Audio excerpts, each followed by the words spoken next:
10, 9, 8, 7, 6, 5, 4, 3, 2, 1. Shalom Bapak Ibu yang kasih oleh Tuhan. Shalom. Sekali lagi shalom. Shalom. Apa kabarnya kita pada sore hari ini? Luar biasa di dalam Tuhan. Puji nama Tuhan, kita memasuki minggu pertama di bulan Februari. Kita yakin dan percaya jika Tuhan membawa kita di awal bulan ini dengan penuh sukacita, maka Tuhan akan membawa kita lebih lagi di dalam Tuhan. Dia akan memberikan kita kemenangan-kemenangan di dalam Dia. Amin Bapak Ibu. Puji nama Tuhan, kita akan memulai ibadah kita. Kita satukan hati kita. Mari kita bersatu di dalam doa. Kami bersyukur ya Tuhan, Kau melayakan kami untuk datang di depat-Mu pada sore hari ini Tuhan. Kami mau naikkan pujian kami, sembah kami hanya pada-Mu Tuhan. Terima kasih ya Tuhan buat hari-hari yang Kau berikan dalam kehidupan kami. Kami mau katakan Kau Allah yang baik, Kau Allah yang setia, yang selalu menolong kami ya Tuhan. Bahkan pengorbanan-Mu di kayu salib membuktikan Kau mengasihi kami. Oleh sebab itu kami yakin dan percaya hidup kami penuh dengan kemenangan ketika kami di dalam Tuhan. Kami mau datang menyembah Engkau Tuhan. Haleluya. Kusembahkan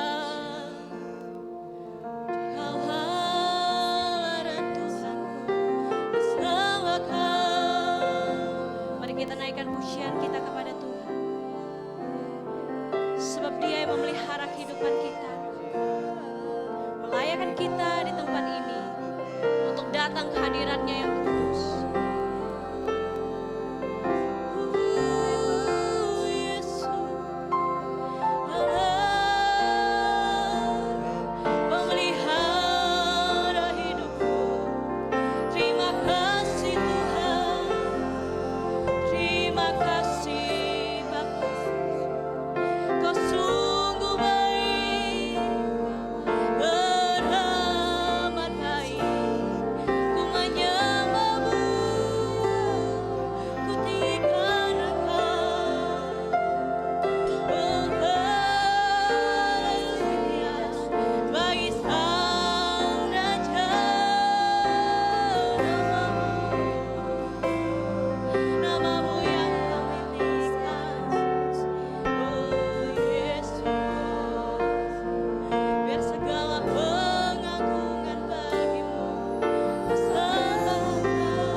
Kekudusan-Mu melingkupi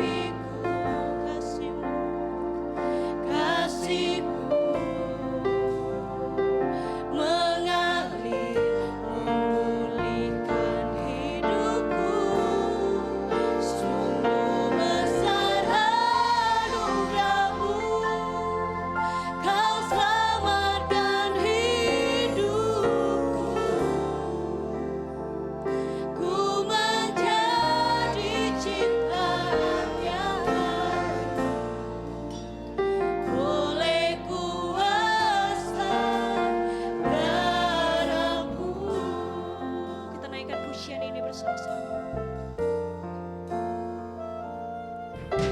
Saat ku masuk ke hadirat-Mu, bawa persembahan ke tempat kudus-Mu.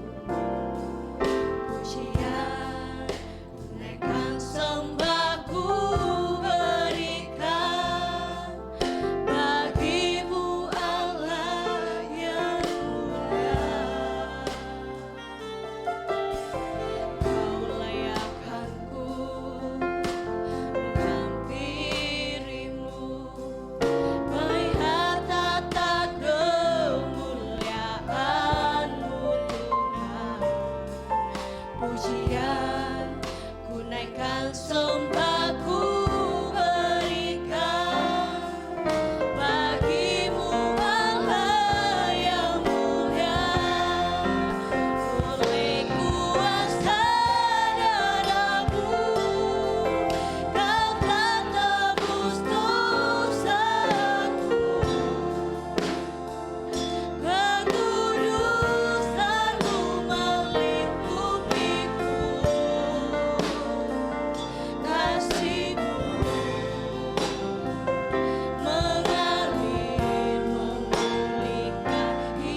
Kami terus memuji Engkau, meninggikan nama-Mu Bapa. Haleluya Yesus.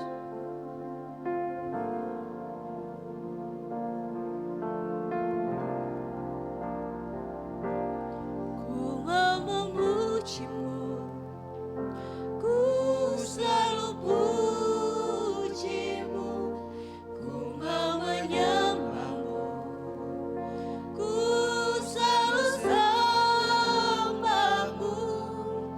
Kau yang layak terima semua pujian, kemuliaan hanya bagi Tuhan. Puji-Mu, ku mau memuji-Mu, ku selalu puji-Mu, ku mau menyembah-Mu, ku selalu sembah-Mu.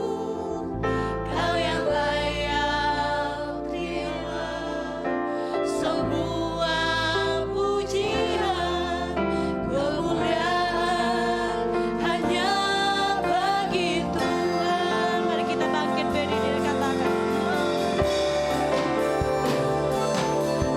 mau memuji-Mu, ku selalu puji-Mu, ku mau menyembah-Mu, ku selalu sembah-Mu. Kau yang layak terima semua pujian, kemuliaan hanya bagi Tuhan. Puji-Mu, ku mau memuji-Mu, ku selalu puji-Mu, ku mau menyembah-Mu, ku selalu sembah-Mu. Kau yang layak terima semua pujian, kemuliaan hanya bagi Tuhan. Kau yang layak terima semua pujian, kemuliaan hanya bagi Tuhan. Kau yang layak terima semua pujian, kemuliaan hanya bagi Tuhan.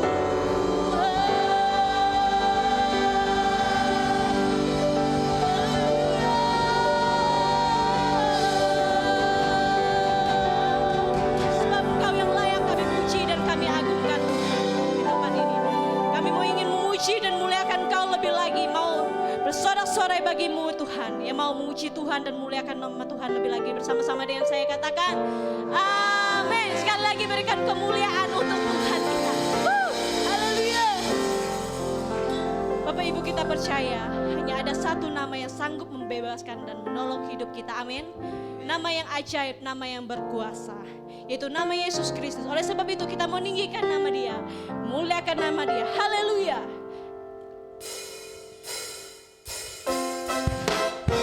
Kita mau membesarkan nama Tuhan, sebab namanya yang ajaib, namanya yang berkuasa.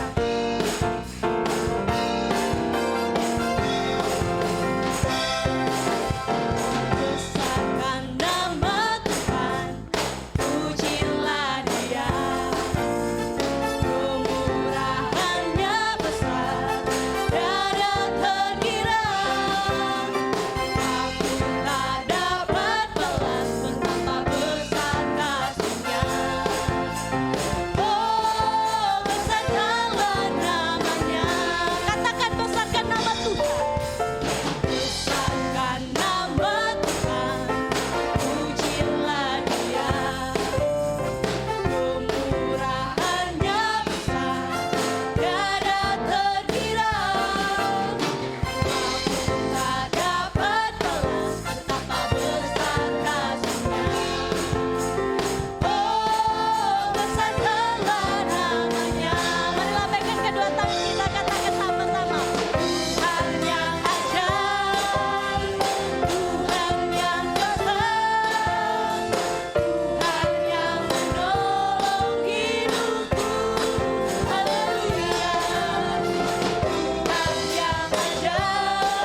Bapak Ibu. Dan kita akan mempersiapkan hati kita untuk mendengarkan firman Tuhan. Mari kita bersatu di dalam doa. Terima kasih ya Tuhan, buat segala kebaikan-Mu dalam kehidupan kami, lewat pengorbanan-Mu yang Kau kerjakan di dalam kehidupan kami. Dan Kau rela mati di kayu salib untuk menebus setiap dosa kami ya Tuhan. Sungguh Engkau Allah yang sempurna dalam kehidupan kami, yang melayakkan kami serupa dengan gambaran-Mu Tuhan. Haleluya Yesus. Haleluya.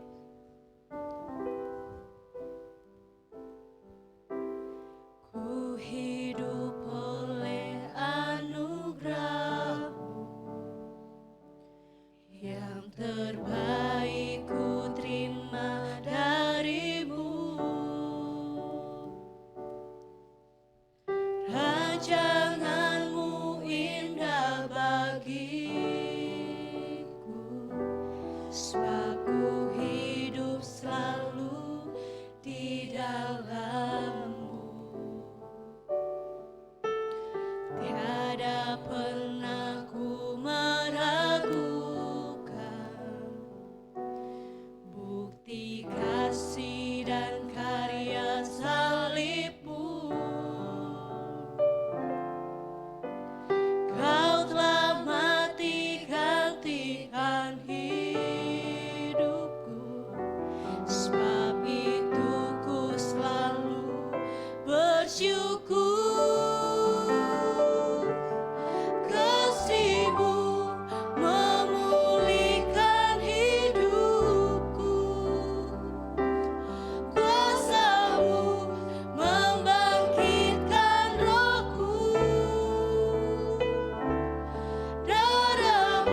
kembali pujian ini berkata bahwa pengorbananmu sempurna menyelamatkan kami, memberikan kami kemenangan-kemenangan. Itulah yang memungkinkan kami ada sampai pada saat ini. Terima kasih Bapa yang baik, Bapa yang sungguh luar biasa.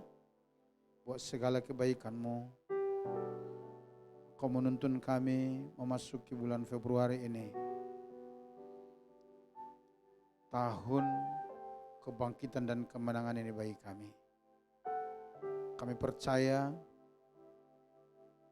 bahwa Tuhan terus menuntun kami, membawa kami terus berjalan dalam rencana-Mu dan di dalam pengertian-pengertian yang baru dan benar dari apa yang telah Bapa kerjakan di dalam Yesus Kristus bagi kami. Terpujilah Engkau Bapa kami yang luar biasa. Pada saat ini kami mau menerima kebenaran firman-Mu. Berbicara Engkau kepada kami. Nyatakan isi hati-Mu, kehendak-Mu. Buat kami mengerti dan jadikan kami menjadi pelaku-pelaku dari firman Allah. Sehingga hidup kami terus berbahagia di dalam Tuhan. Di tengah-tengah situasi yang sangat tidak mungkin sekalipun.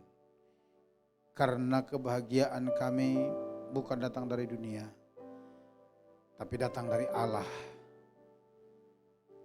yang menjadikan hidup kami. Terima kasih Bapa yang baik.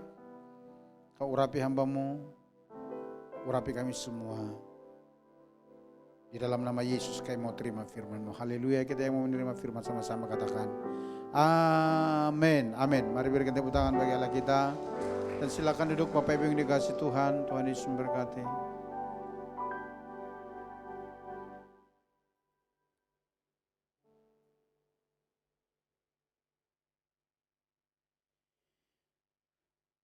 Baik Bapak Ibu, shalom. Shalom. Apakah Bapak Ibu semua baik-baik? Luar biasa ya, amin ya. Bagi Bapak Ibu, saudara-saudaraku yang barusan saja merayakan Hari Raya Imlek, saya ucapkan Hing Hi Sinyen ya buat kita semua. Saya secara pribadi minta maaf karena tidak bisa layaknya seperti biasa berkunjung ke rumah Bapak Ibu sekalian. Oleh karena satu dan lain hal, 1 minggu penuh lebih saya terbaring, tidak bisa keluar dari rumah. Dan kemarin baru bisa dan dipaksa semuanya. Dan hari ini juga oleh anugerah Tuhan bisa melayani Bapak Ibu. Itu semua karena kebaikan Tuhan. Terima kasih buat angpaunya. Terima kasih buat kiriman-kirimannya. Terima kasih buat doa-doa dari Bapak Ibu, saudara sekalian yang membuat saya bisa berdiri saat ini di depan Bapak Ibu. Baik Bapak Ibu yang dikasihi Tuhan, pada kesempatan ini kita akan terus belajar dari tema kita yaitu Tahun Kebangkitan dan Kemenangan. Secara khusus pada saat ini kita akan belajar mengenai Jesus Person Victory atau persi kemenangan menurut Yesus. Kita akan lihat dulu di dalam Yesaya pasal yang ke-52 ayat 13 sampai 15. Yesaya 52 ayat 13 sampai 15. Firman ini cuma 3 ayat saja, oleh sebab itu kita akan baca secara bersama-sama. Saya akan bacakan judul perikopnya. Demikian firman Tuhan, hamba Tuhan yang menderita. 1, 2, 3 iya. Sesungguhnya hambaku akan berhasil. Ia akan ditinggikan, disanjung dan dimuliakan. 14.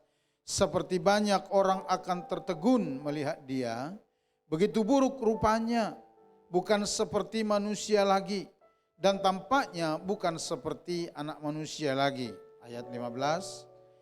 Demikianlah ia akan membuat tercengang banyak bangsa, raja-raja akan mengatupkan mulutnya melihat dia. Sebab apa yang tidak diceritakan kepada mereka akan mereka lihat, dan apa yang tidak mereka dengar akan mereka pahami. Yang percaya katakan amin. Bapak Ibu, sekali lagi dari ayat ini kita akan berbicara mengenai versi kemenangan menurut Yesus. Seperti apa itu? Atau versi kemenangan menurut Allah itu sendiri. Kenapa Bapak Ibu kita perlu berbicara hal ini? Karena bukan sering sekali, bukan. Tapi memang realitanya konsep dunia dan konsep Tuhan tentang kemenangan itu sangat paradoks. Sangat bertolak belakang. Kalau menurut dunia, kemenangan itu, kebangkitan itu, kesuksesan itu, ketika segala sesuatunya kita bisa raih dengan damai sejahtera sukacita. Atau singkatnya, ketika kita jalani hidup ini tanpa persoalan, tanpa masalah. Itulah kemenangan menurut orang dunia. Tapi ternyata Bapak Ibu, kalau kita melihat dari apa yang kita baca tadi, sangat berbeda dengan apa yang didefinisikan Tuhan mengenai kemenangan itu. Sangat berbeda. Kitab Yesaya pasal 52 ini dan nanti dilanjutkan ke 53, ini disebut sebagai kitab nubuatan penderitaan Mesias. Di kitab Yesaya ini sudah diberitahukan bahkan Yesus sebelum lahir akan hal apa yang akan Yesus alami ketika dia menjalankan misi Bapanya di muka bumi. Itu sudah diberitahu oleh Roh Kudus melalui Nabi Yesaya dan ditulis persis di pasal 52 dan 53. Bapak Ibu coba kita lihat sekali lagi sejenak, dikatakan demikian. Kalau kita lihat dari ayat 13 dikatakan, sesungguhnya hambaku akan berhasil, ia akan ditinggikan, disanjung dan dimuliakan. Sesungguhnya hambaku akan berhasil, terjemahan bebas berkata, dia akan menang. Tapi pernyataan dia akan berhasil, dia akan menang ini sepertinya sangat paradoks dengan apa yang dikatakan di dalam ayat 14. Ayat 14 berkata demikian, seperti banyak orang akan tertegun melihat dia. Ketertegunan orang melihat dia itu dalam hal apa? Dikatakan begini, begitu buruk rupanya, bukan seperti manusia lagi. Rupa siapa? Rupa Yesus. Enggak seperti manusia lagi. Dan tampaknya bukan seperti anak manusia lagi. Itulah keadaan dan kondisi Yesus ketika dia sedang dalam proses menjalankan misi Bapanya di dunia ini. Apalagi kalau Bapak Ibu lihat di dalam Yesaya pasal 53 ayat 3 dikatakan demikian. Ia dihina dan dihindari orang, seorang yang penuh kesengsaraan dan yang biasa menderita kesakitan. Ia sangat dihina sehingga orang menutup mukanya terhadap dia, dan bagi kita pun dia tidak masuk hitungan. Siapa yang tidak masuk hitungan ini bagi kita? Yesus. Karena apa? Saking buruknya wajahnya itu. Karena apa? Karena penganiayaan itu. Tragis bukan? Ini difilmkan. Judul filmnya The Passion of the Christ. Bapak Ibu pernah tonton? Kalau kita melihat film itu ada banyak ribuan orang bertobat gara-gara nonton film itu. Itu benar-benar kita lihat sepertinya sangat tidak manusiawi itu, penganiayaan itu. Tapi tahukah Bapak Ibu, sutradaranya membuat sebuah pernyataan berkata demikian. Apa yang ditampilkan sama sutradaranya itu dengan yang benar-benar disaksikan oleh Alkitab, setengahnya pun belum ada. Artinya ketika Yesus benar-benar dianiaya, ketika Yesus benar-benar dihajar, ketika Yesus benar-benar disiksa, itu benar-benar hancur lebur semuanya. Bahkan dikatakan mukanya bukan lagi seperti muka manusia. Di antara kita pun dia tidak bisa diperhitungkan. Saking apa? Saking buruknya rupanya. Nah, pertanyaannya. Orang dunia berkata begini, orang seperti ini dikatakan menang. Orang seperti ini dikatakan berhasil.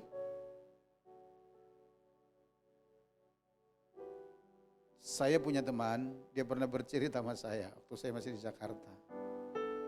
Beliau berkata, beliau menemukan sebuah risalah tulisan di dalam sebuah perpustakaan yang cukup terkenal di Jakarta, judulnya seperti ini, Yesus Reformator yang gagal.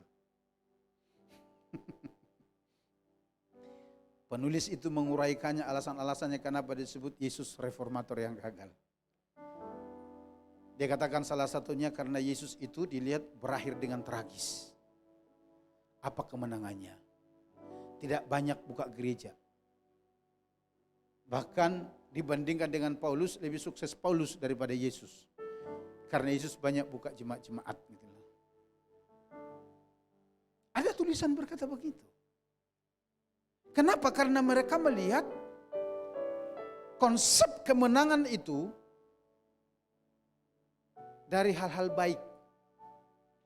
Pokoknya kalau orang menang, orang sukses, ketika mereka meraih segala sesuatu, semua serba ada dalam kehidupannya dan penuh sukacita kebahagiaan, penuh dengan euforia yang benar-benar mungkin semarak. Kalau dari sana kacamatanya ya jelas Yesus tidak menang. Tapi apakah benar begitu?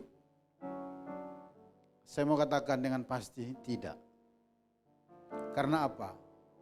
Kita akan lihat karena konsep Tuhan tentang kemenangan itu, tentang keberhasilan itu sangat berbeda dengan konsep orang-orang dunia. Kalau begitu, apa konsep kemenangan? Atau seperti apa persi kemenangan menurut Yesus? Mari kita lihat satu persatu. Yang pertama, ketika dia mengerti kehendak Bapanya. Jadi bagi Yesus, hal pertama dalam versi kemenangan itu ketika dia dapat menangkap isi hati Bapanya dan mengerti kehendak Bapanya. Saudara,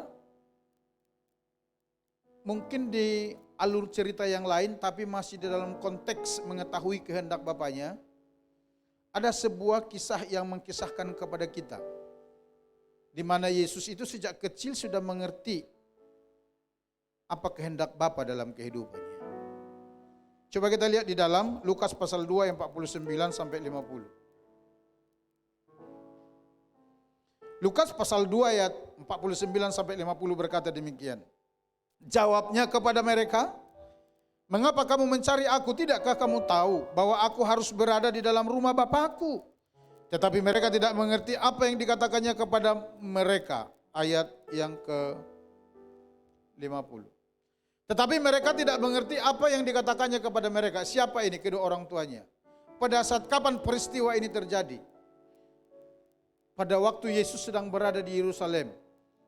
Sedang berdiskusi dengan orang-orang Farisi ahli Taurat di rumah Allah. Saat itu ada sebuah kegiatan di Yerusalem sehingga Yusuf dan Maria dari Nazaret bersama Yesus pergi ke Yerusalem. Setelah selesai acara, mereka mau pulang. Ternyata Yusuf dan Maria tidak tahu bahwa Yesus sedang tidak ada bersama dengan mereka. Sehingga di tengah jalan mereka saling melihat dan mulai bertanya, Yesus mana? Enggak tahu. Loh, saya pikir tadi ikut kamu. Enggak. Terus dia di mana? Akhirnya mereka balik dari tengah jalan ke Yerusalem. Ketika mereka sampai di Yerusalem,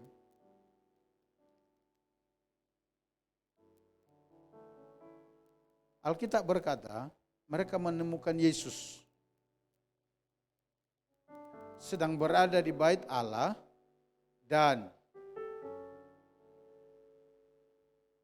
bertukar jawab atau sedang sharing, sedang diskusi dengan orang Farisi dan ahli-ahli Taurat.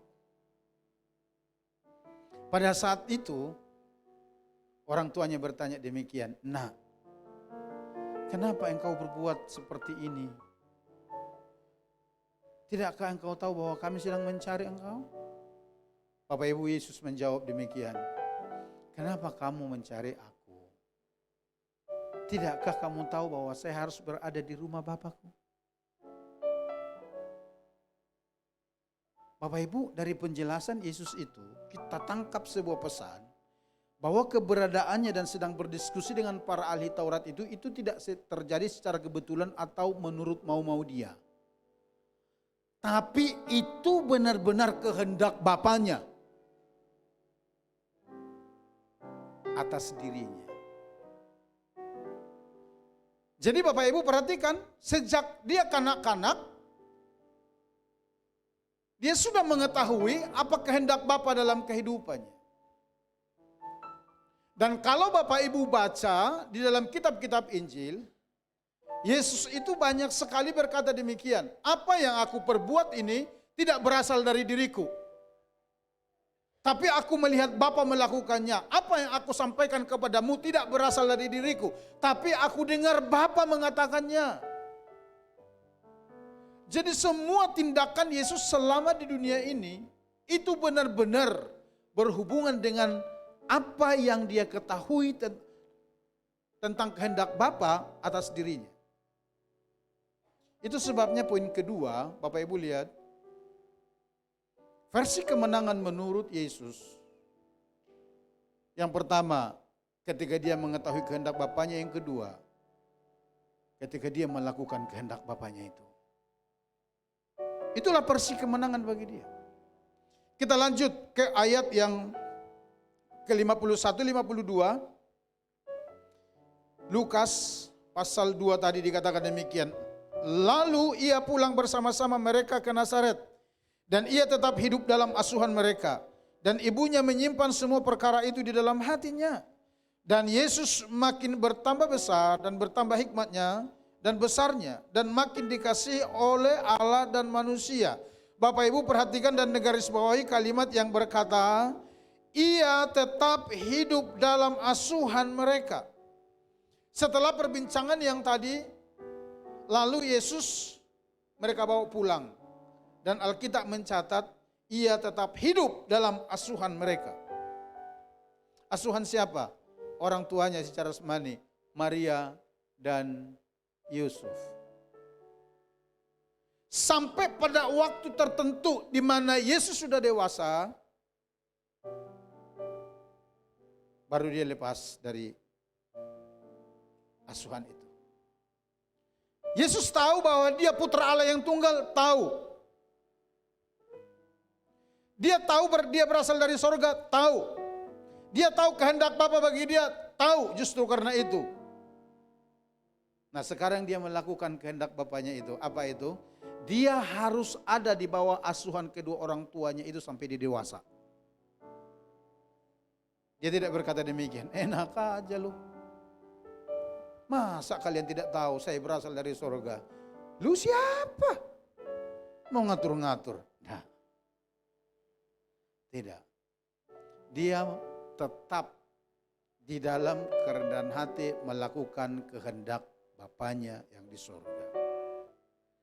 Bapak Ibu, dalam sebuah kisah yang lain, tapi masih tetap dalam ranah melakukan kehendak Bapa di sorga, Yesus pernah berkata demikian. Coba kita lihat Yohanes pasal 4 ayat 34. Dikatakan demikian. Kata Yesus kepada mereka, makananku ialah melakukan kehendak Dia yang mengutus aku dan menyelesaikan pekerjaannya. Makananku ialah melakukan kehendak Dia. Siapa Dia di sana? Bapa di sorga yang mengutus aku dan menyelesaikan pekerjaannya. Pernyataan ini disampaikan Yesus kepada murid-muridnya. Pada waktu itu Bapak Ibu, murid-muridnya disuruh untuk membeli makanan ke kota. Sementara Yesus tinggal di sekitaran sumur Yakub. Ketika dia di Samaria, ketika dia ada di sana, datang seorang perempuan Samaria, lalu terjadi dialog di sana. Tidak lama kemudian, para muridnya datang dari kota, lalu Yesus ditawari makan. Karena mereka pikir Yesus ini sudah kelaparan. Tapi perhatikan Bapak Ibu, Yesus berkata demikian, makananku ialah melakukan kehendak Dia yang mengutus aku dan menyelesaikan pekerjaannya. Menarik bagi saya. Yesus memakai dan dikutip oleh penulis kitab Yohanes ini, istilah makananku ialah melakukan kehendak Bapa di sorga. Kenapa menarik secara pribadi bagi saya, Bapak Ibu? Karena ketika saya lihat, saya pelajari di dalam teks Yunani, kata yang dipakai untuk makanan itu adalah broma. Broma itu artinya makanan atau semua bentuk makanan yang fungsinya, perhatikan, yang fungsinya sangat penting bagi keberlangsungan hidup. Kata broma ini memang dipakai sebagai kata kiasan atau kata figuratif untuk mendeskripsikan kepada kita bahwa memberitakan kabar baik itu adalah hal yang sangat urgent dan penting dalam kehidupan seseorang. Yesus berkata, makananku ialah melakukan kehendak Bapa di sorga. Artinya melakukan kehendak Bapa di sorga itu adalah sesuatu yang sangat penting di dalam kehidupan dan urgent. Sampai itu disebut makanan. Ingat, makanan yang menunjang keberlangsungan hidup. Kenapa begitu? Kenapa itu penting bagi Yesus? Karena dia tahu kehendak Bapa dalam kehidupannya datang ke dunia ini untuk misi pemberitaan kabar baik itu. Yang kedua, karena dia tahu tanpa kabar baik itu tidak mungkin orang bisa berbalik kepada Bapa di sorga. Sementara ada banyak ayat Alkitab berkata, Bapa di sorga tidak menginginkan kebinasaan satu orang pun. Bapa di sorga menginginkan, menghendaki supaya semua orang bertobat, selamat dan berbalik kepada Tuhan. Dan caranya itu bagaimana? Kabar baik harus diberitakan. Ini sangat penting, ini sangat urgent. Dan Yesus tahu itu, dia lakukan. Jadi yang kedua, versi kemenangan menurut Yesus bukan karena euforia, bukan. Bukan karena pencapaian hal-hal materi, bukan karena lengkapnya fasilitas hidup, bukan. Bagi Yesus itu kemenangan itu, ingat, yang pertama, tahu kehendak Bapa dalam kehidupannya. Yang kedua, melakukan kehendak itu. Dan yang ketiga, menyelesaikan kehendak Bapa itu. Kita lihat yang ketiga. Menyelesaikan kehendak. Tahu oke, melakukan oke, tapi bagaimana dengan finishingnya? Ini yang dikatakan Yesus. Yohanes 19 ayat 30. Sesudah Yesus meminum anggur asam itu, berkatalah ia, sudah selesai. Lalu ia menundukkan kepalanya dan menyerahkan nyawanya. Yang percaya katakan amin. Yang percaya katakan amin. Inilah kesimpulan kemenangan menurut versinya Yesus. Yang pertama, tahu kehendak Bapa di dalam hidupnya. Yang kedua, melakukan kehendak itu. Dan yang ketiga, melakukannya, mengerjakannya dengan sempurna sehingga bisa finishing well. Itulah kemenangan sejati. Tidak peduli seperti apa prosesnya. Kemenangan itu tidak dilihat dari prosesnya, tapi kemenangan itu dilihat dari hasil akhirnya. Dan Yesus mencapai itu. Kalau benar-benar orang memandang kepada Yesus hanya sebatas di kayu salib, dia berkata, sudah selesai. Lalu dia mati, dikuburkan ke alam maut. Dunia berteriak berkata demikian, alah, katanya menang. Tapi kok begitu? tokoh sehebat itu yang dielu-elukan. Bahkan kalau baca Alkitab ada banyak yang mengejek Yesus di kayu salib, ya toh? Kalau engkau benar anak Allah, weh katanya ini, masa dirinya tidak bisa dilepaskan? Kalau melihat dari definisi dunia, saya mau berkata, Yesus memang tidak menang. Tapi Bapak Ibu sayangnya, definisi kemenangan dunia dengan definisi kemenangan Bapa di sorga, itu dua hal yang sangat berbeda. Ketika Yesus berkata, selesai, finish. Saya mau beritahu, dia menang. Amin. Dan Bapak Ibu tahu, akibat atau dampak dari itu, apa yang terjadi? Coba kita lihat Filipi pasal 2, ayat 5 sampai 11. Saya rindu kita mengerti ayat ini, karena ayat ini sangat memiliki alasan. Kenapa ayat ini tulis? Filipi pasal 2, ayat 5 sampai 10. Oleh tuntunan Roh Kudus, sorga berkomentar tentang apa yang Yesus kerjakan. Sorga berkomentar. Saya katakan sorga berkomentar. Karena apa? Ini puayon Roh Kudus kepada Paulus. Dikatakan demikian. Hendaklah kamu dalam hidupmu bersama menaruh pikiran dan perasaan yang terdapat juga dalam Kristus Yesus. Ayat 6.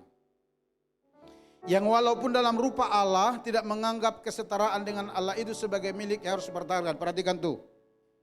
Dia itu Allah, tetapi dia tidak menganggap hal itu sebagai sesuatu yang harus dipertahankan. Ayat 7. Melainkan telah mengosongkan dirinya sendiri dan mengambil rupa seorang hamba dan menjadi sama dengan manusia. Dia mengambil rupa hamba dan menjadi sama dengan manusia, ditinggalkan tahta mulia, ditinggalkan atribut kealahan, dia datang ke dunia. Ayat 8. Dan dalam keadaan sebagai manusia, ia telah merendahkan dirinya dan taat sampai mati. Bahkan sampai mati di kayu salib. Dalam keadaannya sebagai manusia itu, menghamba kepada Bapaknya. Perhatikan dikatakan dia taat, bahkan taat sampai mati di kayu salib. Ayat 8. So, lihat ayat 9. Nih, yang sudah harus tahu. Ayat ini berkata begini. Itulah sebabnya. Perhatikan, itulah sebabnya. Sebabnya apa? Ketaatan dia itu. Lalu kemudian dampak dari ketaatannya itu apa? Dikatakan demikian. Allah sangat meninggikan dia dan mengaruniakan kepadanya nama di atas segala nama. Ayat 10. Supaya dalam nama Yesus bertekuk lutut segala yang ada di langit dan yang ada di atas bumi dan yang ada di bawah bumi. 11. Dan segala lidah mengaku Yesus Kristus adalah Tuhan bagi kemuliaan Allah Bapa. Yang percaya katakan amin. Tapi saya mau tekankan ayat 9. Itu sebabnya. Penyebabnya apa? Ketaatan dia menyelesaikan kehendak Bapa dalam kehidupannya. Kalau seandainya Yesus tidak taat, bagaimana ceritanya? Alkitab pasti cerita lain. Tapi dengar, komentar dari sorga berkata, oleh karena ketaatannya itu dikaruniakanlah kepadanya nama di atas segala nama yang penuh kuasa itu. Bahkan Alkitab berkata, setan aja dengar nama itu bergetar. Nama itu menyelamatkan, nama itu menyembuhkan, nama itu memberikan kemenangan. Tapi pada saat kapan itu terjadi? Bapak Ibu tahu? Persis ketika Yesus berkata sudah selesai. Persis ketika Yesus menyelesaikan kehendak Bapanya di muka bumi. Baru nama itu menjadi, kita dengar menjadi nama yang sangat penuh kuasa, dan pribadi itu menjadi pribadi yang begitu disegani oleh setan. Kalau Bapak Ibu tidak percaya, baca kitab Injil. Di semasa hidup Yesus, bahkan iblis itu, setan itu ya, gak ada takutnya. Dia datang bersanding dengan Yesus. Dia berkata demikian, woi Yesus, kalau kau itu benar anak Allah ya, coba ubah batu ini jadi roti. Pernah baca itu? Weh Yesus, kalau engkau itu ya anak Allah, coba jatuhkan dirimu dari bumbungan bait suci ini. Pernah dengar itu? Kayak ngeledek gitu loh. Pernah? Tapi pernahkah Bapak Ibu temukan kalimat seperti itu setelah Yesus bangkit dari kematian? Enggak pernah. Bahkan Alkitab mencatat, tanda-tanda ini akan menyertai orang percaya. Mereka akan mengusir setan demi nama Yesus. Alkitab mencatat nama itu nama yang menyelamatkan. Alkitab mencatat nama itu nama yang memerdekakan. Oleh karena apa? Oleh sebab itu. Oleh karena kemenangan yang dicapai oleh Yesus di kayu salib. Kemenangan di dalam rencana Tuhan. Bukan euforia. Apa yang saya mau sampaikan melalui ini? Bapak Ibu, saya mau sampaikan. Hari-hari ini mungkin engkau sedang diteror oleh dunia.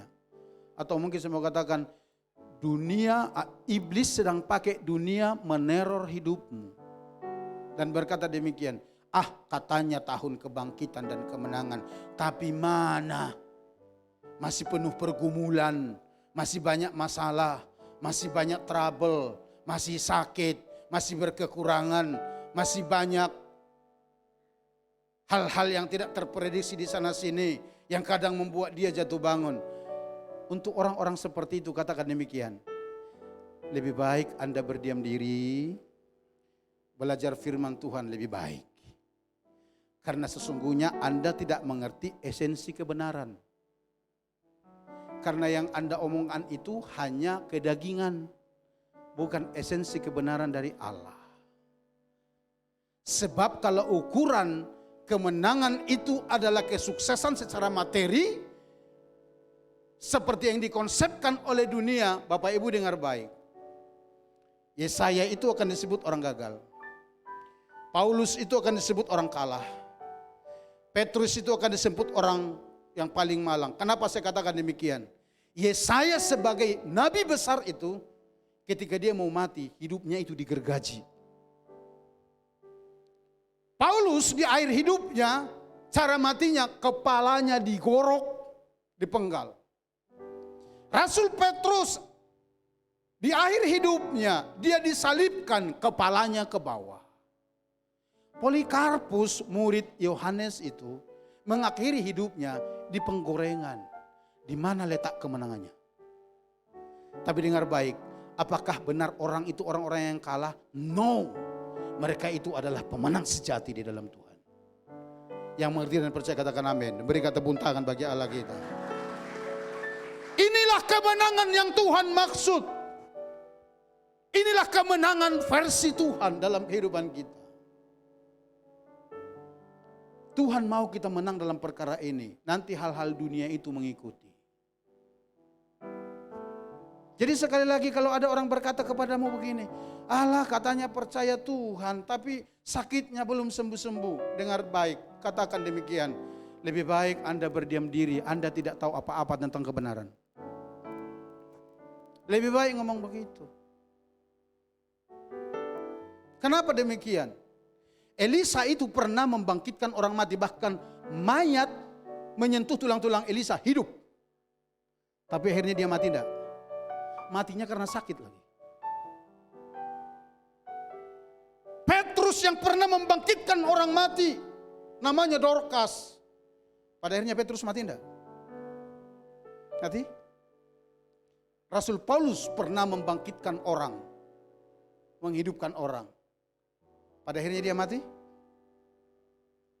Mati kan?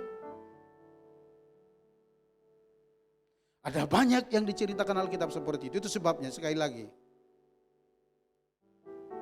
jangan izinkan dunia menggerogoti dan mencuci otak kita tentang kemenangan dari Tuhan.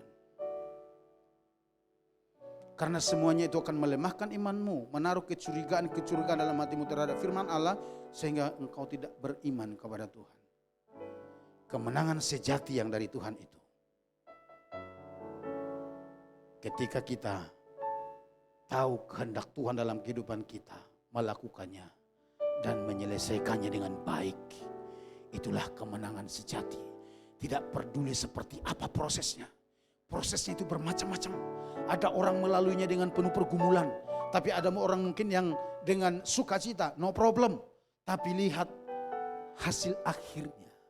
Apakah orang ini tetap di dalam Tuhan atau tidak? Kalau engkau tetap di dalam Tuhan, itulah kemenanganmu sejati di dalam Tuhan. Karena apa? Bukan karena kuatmu, bukan karena kuatku. Bukan karena kuat kita, tapi firman-Nya berkata, karena Dia tidak pernah meninggalkan kita. Dia tetap setia, Dia menyertai, bahkan menggendong kita sampai kepada tujuan-tujuannya yang telah ditaruh dalam kehidupan kita. Yang percaya katakan amin. Mari kita datang kepada Tuhan.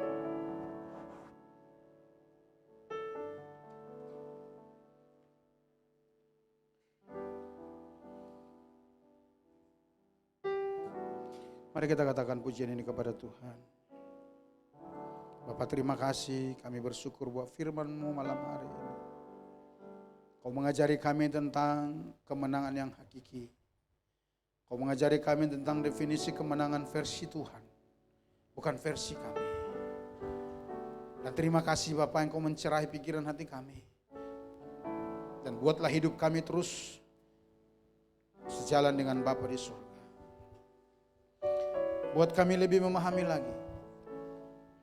Supaya kami tidak hanya menuntut kemenangan-kemenangan material. Tapi firman berkata, itu sebabnya kepadanya dikaruniai nama di atas segala nama. Terima kasih Tuhan Yesus. Terima kasih Bapa yang baik. Kau Bapa kami yang baik, yang setia tidak pernah meninggalkan kami. Haleluya.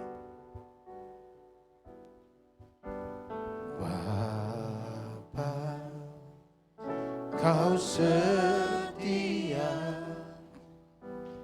Bapa, Kau mulia, tenanglah jiwaku, aman bersamamu.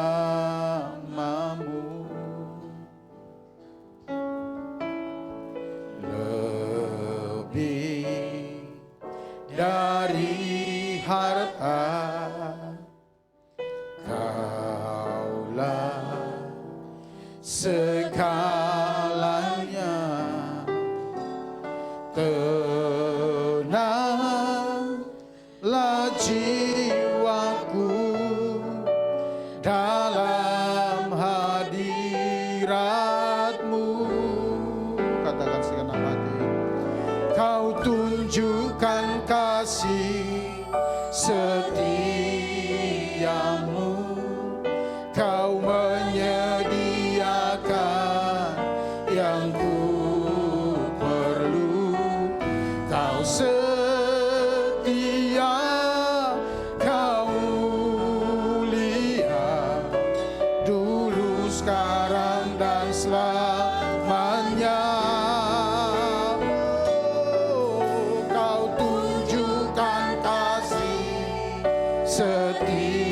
Setiamu, Kau menyediakan yang ku perlu. Kau setia, Kau mulia, Bapa, Kau setia. Mari katakan pujian dari awal dengan segenap hati kita kepada Tuhan.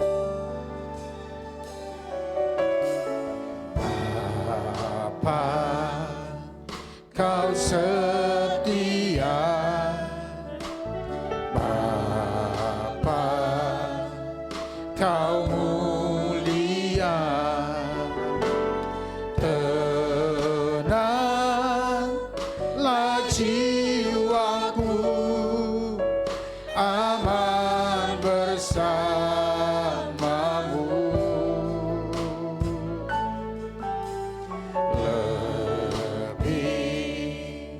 Dari harta Kaulah segalanya, tenanglah jiwaku, Mari saya undang petugas perjamuan maju ke depan, katakan, oh, kau tunjuk. Saya undang petugas perjamuan maju ke depan. Setiamu kau menyediakan yang ku perlu. Kau setia, kau mulia, dulu, sekarang, dan selamanya. Kau tunjukkan kasih setiamu, kau menyediakan yang ku perlu. Kau setia, kau mulia, Bapa, kau setia. Mari kita tundukkan kepala kita berdoa. Bapak, terima kasih buat firman. Terima kasih buat kesetiaan-Mu yang terus menasihati kami, mengingatkan kami, supaya kami berjalan di dalam jalan-jalan Tuhan. Kami berjalan di dalam kebenaran-Mu. Terpujilah Engkau Allah kami yang hidup. Firman-Mu mengingatkan kami, menegur kami malam hari ini. Ampuni kami kalau selama ini ada konsep-konsep yang salah masuk di pikiran kami tentang kemenangan dari Tuhan. Karena kami melihat kemenangan versi Tuhan bukanlah euforia dunia, tapi ketika kami sanggup menangkap isi hati Bapa. Ketika kami melakukannya dan menyelesaikannya dengan sempurna seperti Yesus melakukannya. Bapa, ajari kami untuk hidup seperti yang Kau inginkan. Dan saat ini kami mau sehidangan dengan Engkau sebagai bukti nyata peringatan akan apa yang Kau lakukan bagi kami melalui Yesus Kristus. Kami mau sehidangan dengan Engkau, berkati roti dan anggur yang tersedia di depan kami. Supaya ketika kami bersatu dengan tubuh dan darah Kristus, kami mengalami kuasa Allah yang ada dalam tubuh dan darah Kristus. Kau berkati para hamba-hambamu, Kau berkati semua jemaat-Mu, berkati kami semua Bapa yang baik. Engkau mentahirkan kami semua, dan Kau mengampuni semua kesalahan pelanggaran. Bahwa kami mengerti kehendak-Mu dan mengasihi Engkau. Dalam nama Yesus, haleluya, haleluya.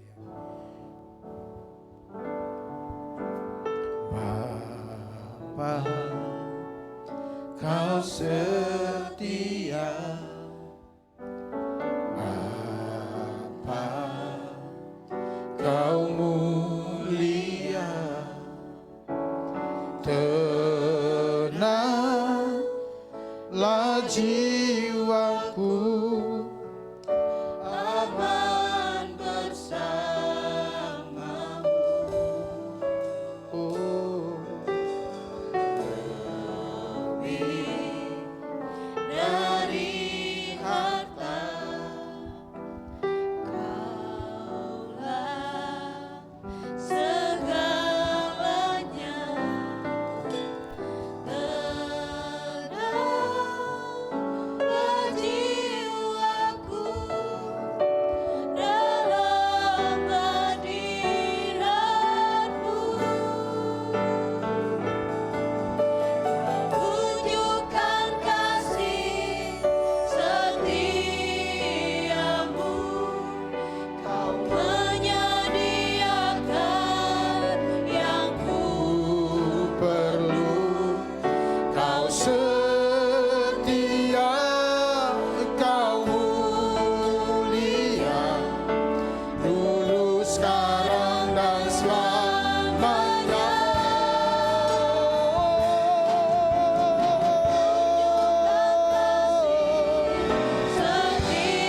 setiamu, Kau menyediakan yang ku perlu. Kau setia, Kau mulia, Bapa, Kau setia.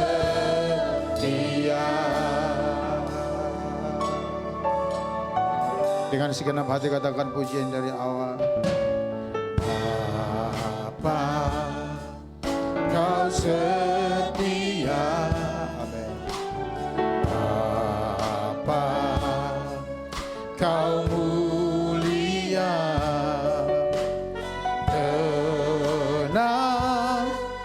lah jiwaku aman bersamamu.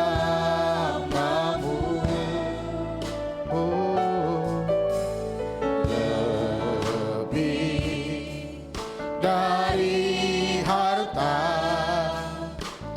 Kaulah segalanya.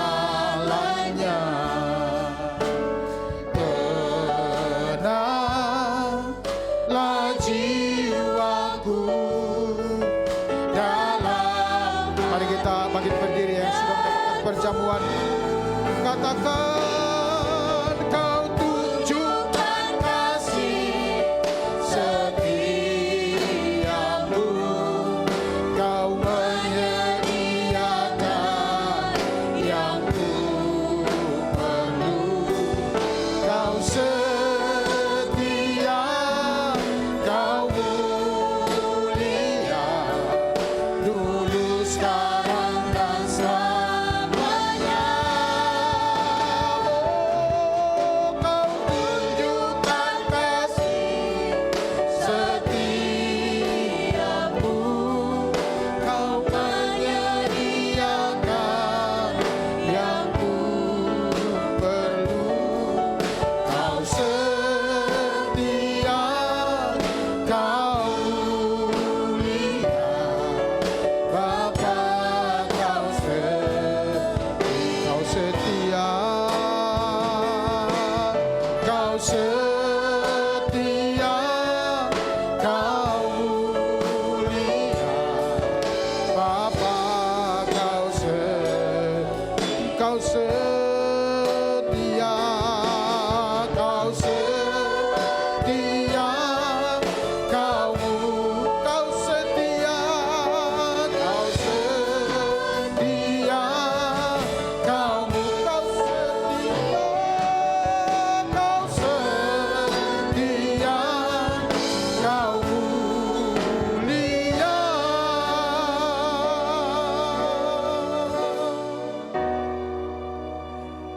Bapa, Kau setia.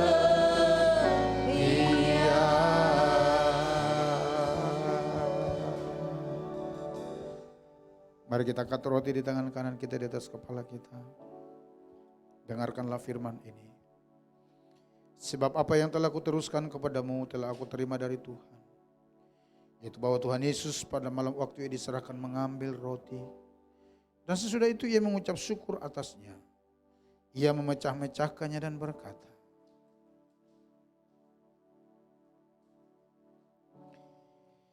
inilah tubuhku yang diserahkan bagi kamu, perbuatlah ini menjadi peringatan akan aku.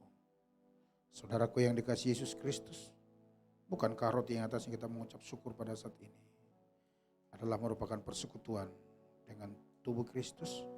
Amin. Kita memakannya dengan iman di dalam nama Yesus Kristus.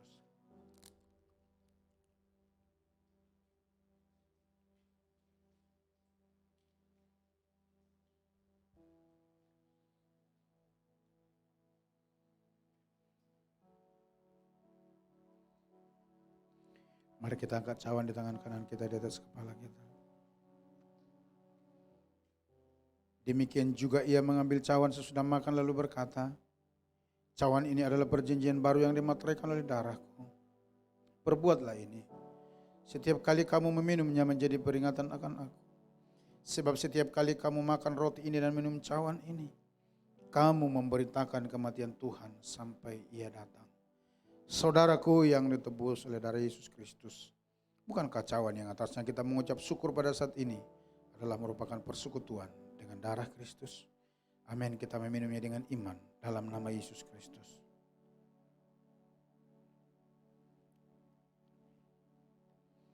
Mari ucapkan syukurmu kepada Tuhan.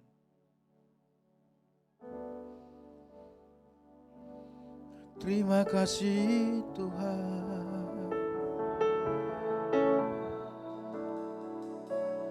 Terima kasih Yesus,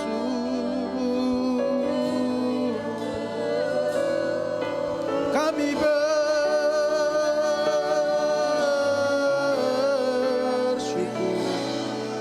buat kebaikan-Mu, buat pengorbanan-Mu.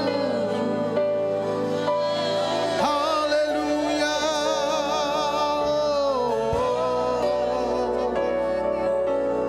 Terpujilah Engkau Bapa yang sangat baik. Kau berkorban untuk kemenangan kami Tuhan. Kau rela mati untuk keselamatan kami. Engkau baik dan sangat baik. Engkau baik dan tiada yang seperti-Mu. Kami bersyukur kepada-Mu Yesus. Kami berterima kasih.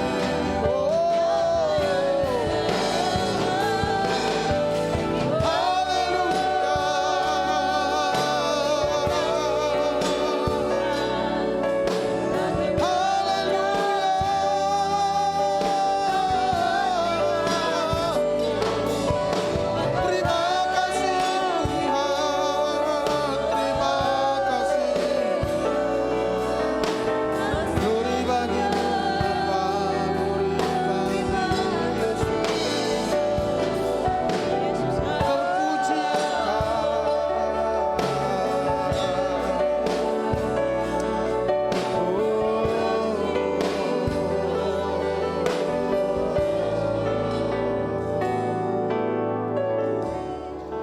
Bagi engkau yang percaya bahwa Tuhan baik kepadamu dan Dia telah menyediakan kemenangan-kemenangan bagimu, mari angkat tanganmu kepadanya dan katakan dengan segenap hatimu, terima kasih Yesus, terima kasih Yesus. Ku beri syukur hanya bagi-Mu, ya Allahku, ya Tuhan. Terima kasih. Terima kasih Yesus. Terima kasih Yesus.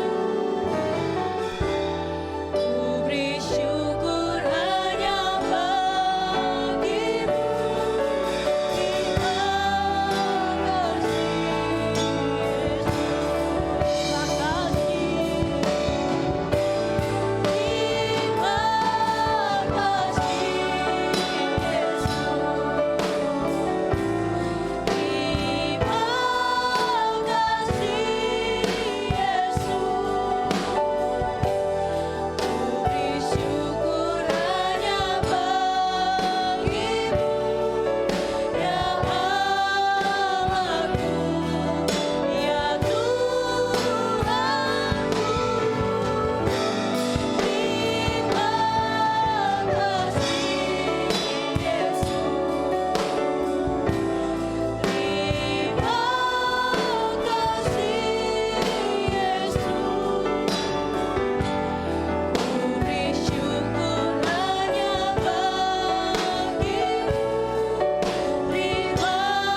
kasih Tuhan, Bapa yang baik, Bapa yang setia dalam kehidupan kami. Terima kasih juga Bapa buat firman-Mu pada malam hari ini. Biarlah kami ya Tuhan mengerti isi hati Tuhan, melakukan kehendak Bapa dalam kehidupan kami. Terlebih kami menyelesaikannya dalam kehidupan kami. Terima kasih Bapa yang baik. Engkau membuat kami ya Tuhan, memberikan kami pengertian akan firman-Mu sehingga hidup kami terus melakukan kehendak Bapa di sorga. Terima kasih Bapa, kami terima firman-Mu yang mau lebih lagi dan melakukan firman Tuhan dalam kehidupannya. Sama-sama kita katakan amin. Bapak Ibu, kita tetap berdiri dan kita akan memberikan persembahan kita.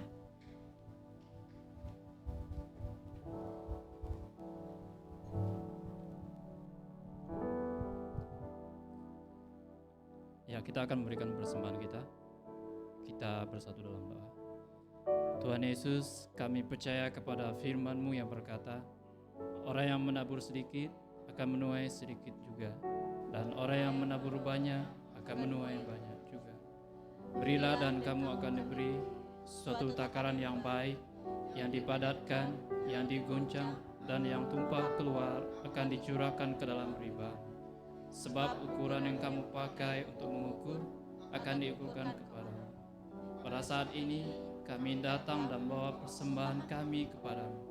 Saat kami memberikan persembahan ini, kami percaya bahwa Tuhan pasti memberikan berkat yang berlimpah-limpah, perluasan visi dan misi, pelayanan yang diberkati, pelipat gandaan jiwa-jiwa, kesembuhan dan mujizat, pemulihan dan keharmonisan rumah tangga, studi-studi yang diberkati, pekerjaan-pekerjaan yang lebih baik, penjualan-penjualan yang lebih baik, keuntungan-keuntungan dan upah-upah, penyelesaian hutang-hutang dan kredit, perumahan-perumahan dan warisan-warisan, bunga dan hadiah-hadiah, cek-cek di dalam surat, royalti diterima, dan inilah saat kami memberi persembahan kepada Tuhan. Dalam nama Tuhan Yesus. Haleluya. Amin. Baik, kita akan mendengarkan pengumuman 1 minggu ke depan melalui multimedia.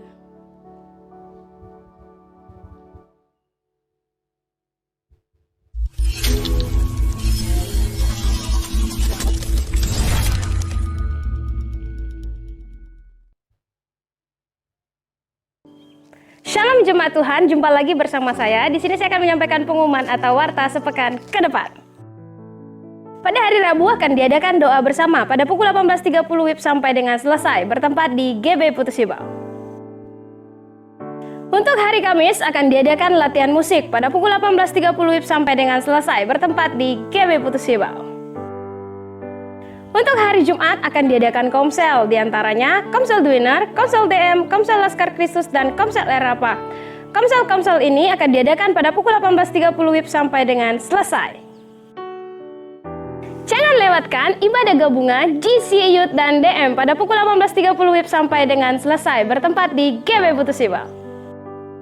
Selain dari beberapa bentuk pelayanan di atas, GB Putus Ibau melakukan pelayanan juga melalui Yayasan Uncak Kapuas Bersinar, diantaranya pelayanan pendidikan, pelayanan sosial kemasyarakatan, melalui pelayanan kasih kepada kaum duafa, dan pelayanan kunjungan rutan serta rumah sakit. Khusus untuk PAUD, bagi Bapak Ibu yang mau mendaftarkan anak-anaknya untuk masuk di tahun ajaran baru dapat menghubungi nomor yang tertera atau pihak yayasan. Bagi jemaat Tuhan yang ingin memberikan persembahan melalui bank dapat mentransfer melalui nomor rekening gereja, baik persembahan umum, ucapan syukur maupun persepuluhan dengan memberikan dengan cara sebagai berikut. Mentransfer melalui nomor rekening gereja di BRI Britama dengan nomor rekening 03050101253756 atas nama GB Putus Ibau. Sedangkan untuk persembahan pembangunan dan yayasan, nomor rekening dapat dilihat dalam warta mingguan jemaat. Untuk setiap bukti tindakan transfer, slip setoran difoto dan dikirim ke WA gereja maupun bendahara. Untuk informasi pelayanan gereja, jemaat Tuhan dapat menghubungi WA gereja di nomor 082158536112. Sekian pengumuman dari saya, selamat berhari Minggu, Tuhan Yesus memberkati. Jadi saya undang Bapak Ibu Saudara-saudari untuk bangkit berdiri. Kita akan mengakhiri ibadah kita. Namun sebelumnya kita akan bersama-sama untuk berdoa syafaat. Mari kita bersatu di dalam doa.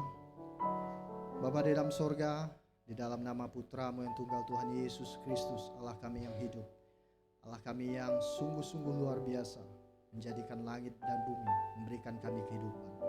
Terima kasih Tuhan Yesus buat kebaikan-Mu. Di Di malam hari ini kami masih boleh diberikan kesempatan untuk kami datang beribadah kepada Tuhan di tempat ini secara bersama-sama. Kami percaya itu semua karena anugerah Tuhan.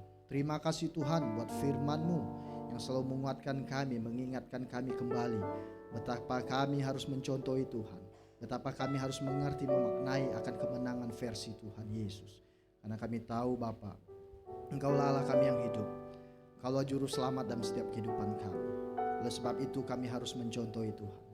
Terima kasih Tuhan Yesus, terima kasih Bapa yang baik. Kau juga memberkati hamba-Mu Pak Sonang Simamora yang telah menyampaikan kebenaran firman. Tuhan memberkati beliau, memberikan kekuatan kesehatan bagi beliau dan juga anak istrinya. Tuhan menyertai keluarga ini secara hebat, secara dahsyat. Memberkati setiap aktivitas mereka, pelayanan mereka. Tuhan pakai keluarga ini sangat hebat, sangat dahsyat Tuhan, dalam memenangkan jiwa-jiwa. Terima kasih Tuhan Yesus. Kau juga memberkati setiap kami Tuhan, jemaat-jemaat GBI Putusibau, para pelayan, para pengerja-Mu yang ambil bagian Tuhan. Tuhan memberkati setiap kehidupan kami, setiap rumah tangga kami Tuhan berkati, anak-anak kami Tuhan, usaha pekerjaan kami, bahkan pendidikan setiap kami. Tuhan yang memberkati kami, memakai kami secara hebat, secara dahsyat dalam memenangkan jiwa-jiwa Tuhan. Karena kami tahu Tuhan, kami harus melakukan amanat Agung.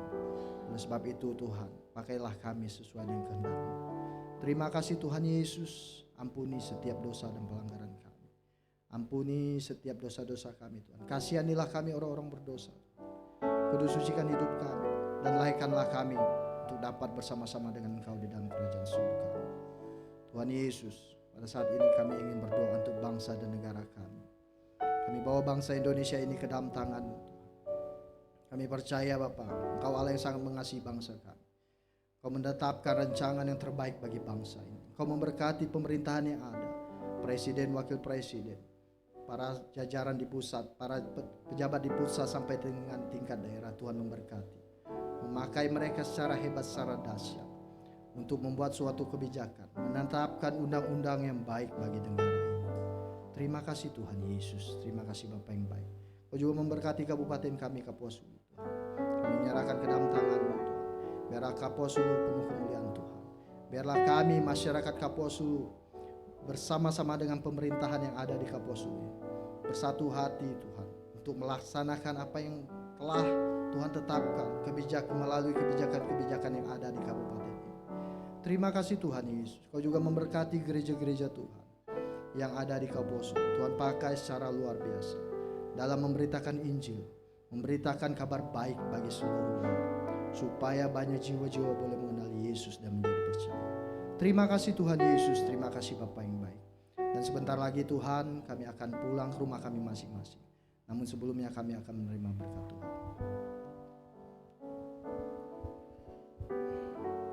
Kekasih Kristus, mari arahkan hati kita kepada Bapa di surga, sumber segala berkat, kebaikan, sukacita dan kemenangan-kemenangan dalam kehidupan kita. Dan mari angkat kedua tanganmu dan terimalah berkat daripadanya. Jemaat Tuhan yang dikasihinya, pulanglah dengan damai sejahtera dan sukacita, dengan membawa berkat yang berasal daripada Bapa di surga, yang kau terima di tempat ini dan kau bawa pulang ke dalam kehidupanmu sehari-hari. Turun dan tercurahlah ke atasmu berkat kasih karunia daripada Allah Bapa di surga berlimpah-limpah. Turunlah itu atas kehidupanmu, atas rumah tangga dan keluargamu. Turunlah berkat Allah itu berlimpah-limpah atas setiap usahamu, pekerjaanmu, studi dan pendidikanmu. Sehingga apapun dikerjakan, diperbuat oleh tanganmu di dalam Tuhan, dibuat Tuhan engkau berhasil senantiasa untuk memuliakan Dia. Tuhanlah yang menjaga engkau keluar dan masuk rumahmu. Tuhanlah yang akan mengangkat engkau menjadi kepala bukan ekor, membawa engkau semakin naik dan bukan turun. Dan Tuhan memenuhi hatimu dengan sukacita surgawi senantiasa. Terimalah berkat itu di dalam nama Tuhan Yesus Kristus, anak Allah yang hidup. Dan di dalam persekutuan yang manis dengan Roh-Nya yang kudus yang mempersekutukan kita saat ini, sampai Yesus Kristus Maranatha kedua kali mengangkat orang-orang kudusnya gerejanya, yaitu saudara dan saya. Haleluya, kita yang diberkati sama-sama katakan amin, amin. Berikan tepuk tangan bagi Allah kita. Selamat hari Minggu, selamat malam. Tuhan Yesus memberkati Bapak Ibu sekalian.